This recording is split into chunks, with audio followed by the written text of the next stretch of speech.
Təsəvvür edin, çalışırsınız və ofis daxilində işlərin çoxluğundan artıq bezmisiniz və işləri gördürtməyə bir proqram lazımdır, süni intellekt lazımdır. Bu proqramdan istifadə edirsiniz. 500-dən çox belə deyək proqramı bir araya toplayır və istədiyiniz tapşırıqları yerinə yetirə bilir. Siz sadəcə səslə əmr verirsiniz və yaxud da prompt yazırsınız. Və bunun sayəsində də, məsələn, biz burada nə etmişik, onu sizə qısa izah edeyim. Təsəvvür edin, süni intellektlə YouTube-a daxil olur, YouTube hesabınızdan daxil olur və videonu seçir, istədiyiniz videonu seçə bilir.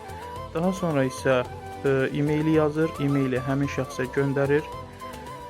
Hətta bununla yanaşı videonun alt hissəsində olan description-ı, yəni izahı, açıqlamanı yazıb e-mail vasitəsilə göndərir. Daha sonra isə həmin şəxslə onlayn görüş üçün vaxt təyin edir və onlayn görüşün linkini də paylaşa bilir.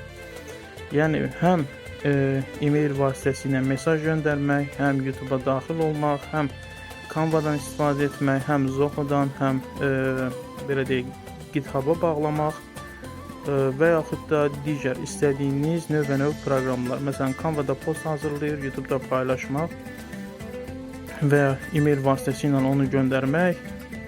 Yəni istədiyiniz şirkət daxilində, ofis daxilində işinizə yaraya bilən bütün proqramları istifadə etmək üçün bu şəkildə süni intellekt mövcuddur.